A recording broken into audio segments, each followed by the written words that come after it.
சிவகார்த்திகேயன் அவர்கள் ஹீரோஸ் வந்து படம் பண்றது வந்து நிறைய பேர் பண்றாங்க. ஆனா தான் பண்ணாத படத்தை ப்ரொடியூஸ் பண்ணி அது தான் பண்ண படம் மாதிரியே போயிட்டு ப்ரொமோஷன் ஒர்க்ஸ்ல அவ்வளோ ஈடுபாடு காமிக்கிற ஒரு நடிகர். அதாவது வெளியில வந்து ஒரு டாக் போயிட்டு இருந்துச்சு, ஒவ்வொரு ப்ரொடியூசரும் இந்த மாதிரி வருஷத்துக்கு 2 படம் பண்ணா போதும், குட் ஃபிலிம் வாட்சிங் எக்ஸ்பீரியன்ஸ் வந்து அதிகமாக இருக்கும் தமிழ் சினிமாவில் அப்படின்னு சொல்லிட்டு இருந்தாங்க. It is very true. Thank you so much. இந்த மாதிரி தரமான கதைகள் நீங்கள் சூஸ் பண்ணுறதுக்கு ரொம்ப நன்றி. Thank you. Yes please over to you.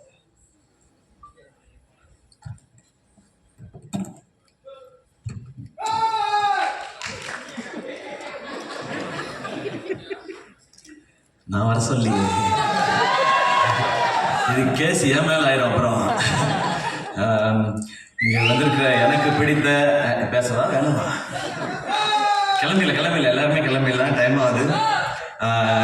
இங்கே வந்து இந்த விழாவை சிறப்பான ஒரு விழாவை ஆக்குனது மட்டும் இல்லாமல் மனசுல இருந்து அவ்வளவையும் பாராட்டுகளாக கொடுத்த எனக்கு பிடித்த இயக்குநர்கள் எல்லாருக்கும் வணக்கம், நன்றி. கொட்டுக்காளியோட டீம் எல்லாருக்கும் வணக்கம்.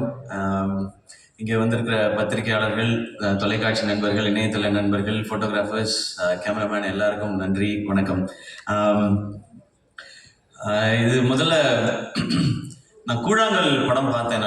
எனக்கு அருண் விஸ்வா கூப்பிட்டு போய் நம்மளோட ஃப்ரெண்ட் ஒருத்தர் நீங்கள் அந்த படம் பாருங்க அப்படின்னு சொன்னார். நான் அந்த படம் பார்த்தேன். உண்மையிலே எனக்கு வந்து அதை புரிஞ்சுக்கிறதுக்கு ரொம்ப ரொம்ப சிரமமாக இருந்தது. எனக்கு வந்து நான் ஏற்கனவே சொன்னதுதான், நான் நிறைய உலக சினிமாக்கள்லாம் பார்த்ததில்லை.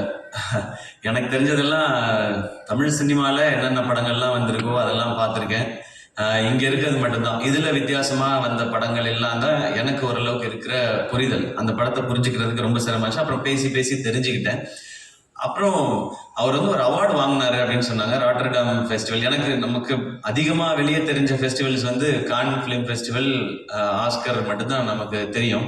இது ராட்டர்டாம் ஃபிலிம் ஃபெஸ்டிவல்னு சொன்னாங்க. அதில் வந்து அவர் அவார்டு வாங்கியிருக்காரு அப்படின்னாங்க. ஓ அப்படியா, ஓகே அப்படின்னு சொல்லி நமக்கு தெரியல. அப்போதான் அருண் சொன்னார், இது வந்து ஃபர்ஸ்ட் ஃபிலிம், டெபியூ ஃபிலிம் பண்ணுறவங்களுக்கு கொடுக்குற அவார்டு, உலகம் ஃபுல்லாக இருந்து செலக்ட் பண்ணுவாங்க. இந்த அவார்டை ஏற்கனவே வாங்கினவர் வந்து கிறிஸ்டோபர் நோலன் அப்படின்னு சொன்னார். நான் அப்படியே பார்த்தேன் அவரை, வினோத்தை பார்த்துட்டு, எந்த ஊர் பிரதர் உங்களுக்கு அப்படின்னு. அண்ணே இங்கே தானே, மதுரை தானே அப்படின்னாரு. எனக்கு வந்து ஒரு மாதிரி அப்படியே கூஸ் பம்ஸ் ஆயிடுச்சு. மதுரையிலேருந்து போய் ஒரு இன்டர்நேஷ்னல் ஃபிலிம் எடுத்து கிறிஸ்டோபர் நோலன் வாங்கின அவார்டை ஒருத்தன் நம்ம ஊரில் வாங்கியிருக்கான், ஏன் இது வெளியே தெரியவே இல்லை அப்படின்னு சொல்லி நான் அருண்கிட்ட கேட்டேன். இல்லை தெரியலங்க, அந்த படம் எப்போ தான் ரிலீஸு, அதை ரிலீஸ் பண்ணி இதை ஒரு மொமெண்ட் ஆக்கலாமே என்பது, அது என்ன காரணங்கள் எனக்கு தெரியல, அதுக்குள்ளே நான் போக விரும்பல, அது கரெக்டாக நடக்கலைன்னும் போது அப்போ நான் அருண்கிட்ட சொன்னேன், அவரோட அடுத்த படம் நான் ப்ரொடியூஸ் பண்ணுறேன், அவர் என்ன கதை வச்சிருக்காருலாம் தெரியல, என்னவா இருந்தாலும் நான் பண்ணுறேன், கதைக்காக நான் பண்ணுறதுன்றதை தாண்டி இப்படி ஒருத்தனை செலிப்ரேட் பண்ணுறதுக்காக நான் இந்த படம் பண்ணுறேன்னு. இந்த படம் ஆரம்பிக்கப்பட்டதுக்கான ஒரே காரணம் வினோத் ராஜ் அப்படிங்கிற ஒருத்தரை செலிப்ரேட் பண்ணுறதுக்காக மட்டும்தான். அதுக்காக இது என்ன பட்ஜெட் எதுவுமே தெரியாது. அவர் கதை சொன்னார், ஐடியா சொன்னார். எனக்கு ஃபுல் கதையெல்லாம் சொல்லாதீங்க, சொன்னீங்கன்னா அது இப்படி இருக்கலாம் அப்படி இருக்கலான்ற டிஸ்கஷன் வரும்.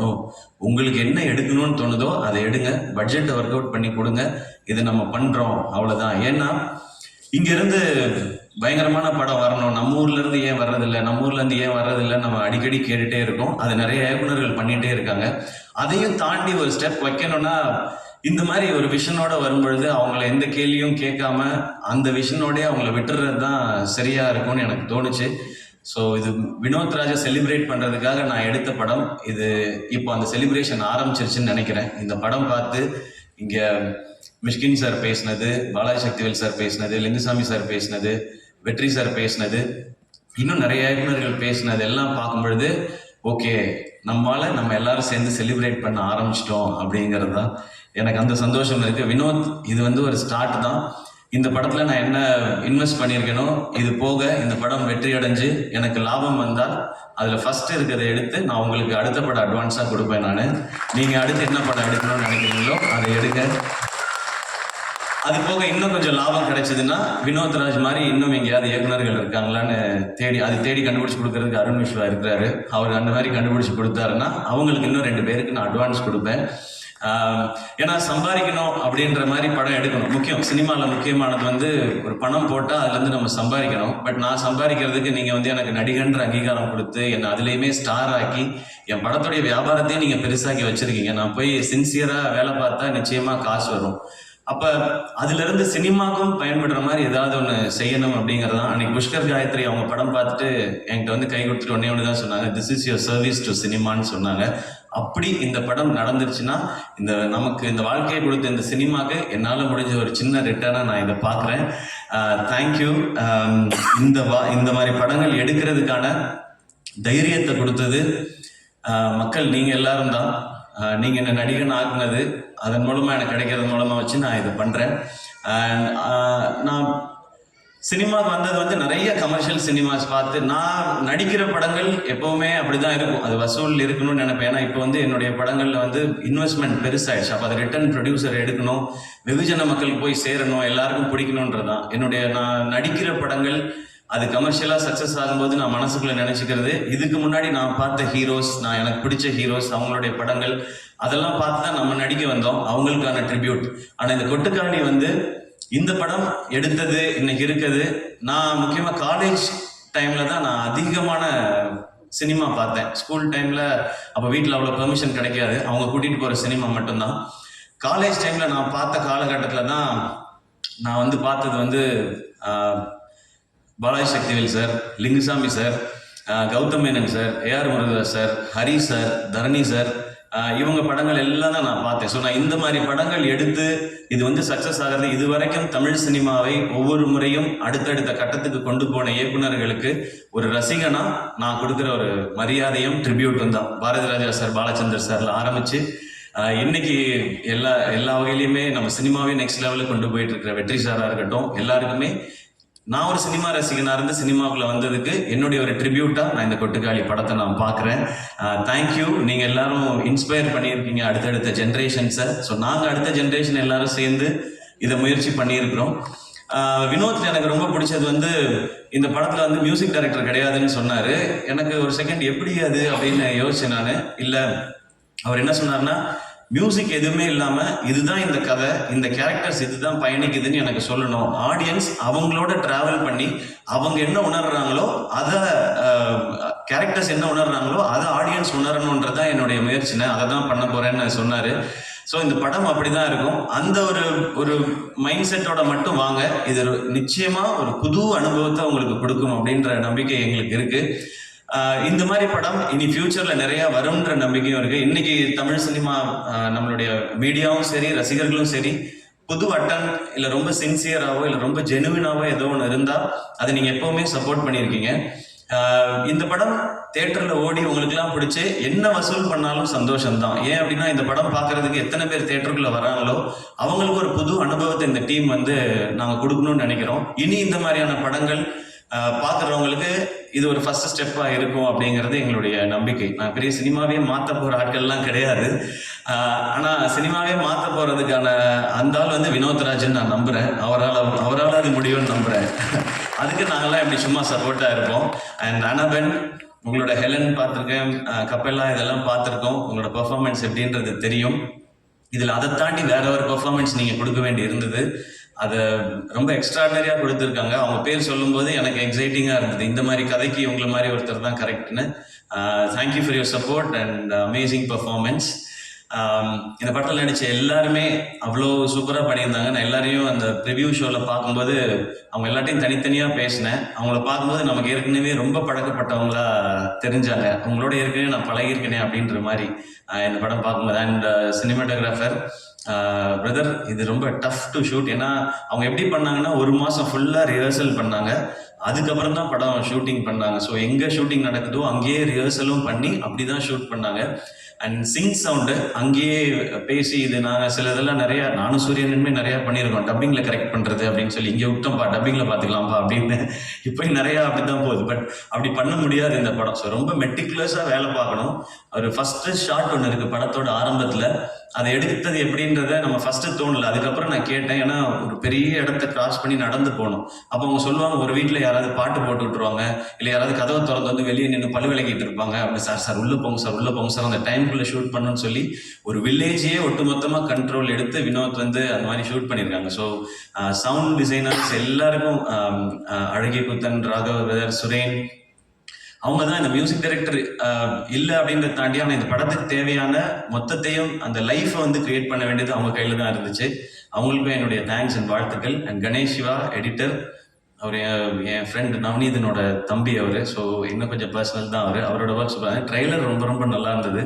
அகைன் மியூசிக்கே இல்லாமல் நிறைய டைலாக்ஸும் இல்லாமல் ஒரு ட்ரெய்லரை கட் பண்ணணும் அப்படின்னும் போது அதுவும் இன்னும் சேலஞ்ச். படம் பண்ணுறதை விட சேலஞ்ச். படத்தையாவது செட் பண்ணலாம், மூட இப்படி ஆரம்பிக்கும் ட்ரெய்லர் அப்படி பண்ண முடியாது, டைம் எடுத்துக்க முடியாது. அதுக்குள்ளே ஒரு ஃபென்டாஸ்டிக் ட்ரெய்லர் கொடுத்துருக்காங்க. அண்ட் அசிஸ்டன்ட் டைரக்டர்ஸ் எல்லாருக்கும் என்னுடைய வாழ்த்துக்கள்.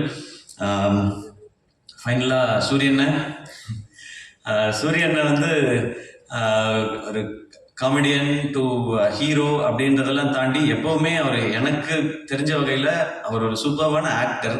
அவரால் ஏன் இந்த மாதிரி கதைகளை வந்து ரொம்ப சிறப்பாக பண்ண முடியுதுன்னா அவருடைய லைஃப் எக்ஸ்பீரியன்ஸ் அந்த மாதிரி. அவர் வந்து மேபி என்ன மாதிரிலாம் காலேஜில் போய் டயத்தை வேஸ்ட் பண்ணாமல் வாழ்க்கைக்கு எது தேவையோ அதை வாழ்க்கைக்குள்ளேருந்தே எடுத்துக்கிட்டு வந்துட்டாருன்னு நினைக்கிறேன். அவருக்கு அவ்வளோ லைஃப் இருக்குது.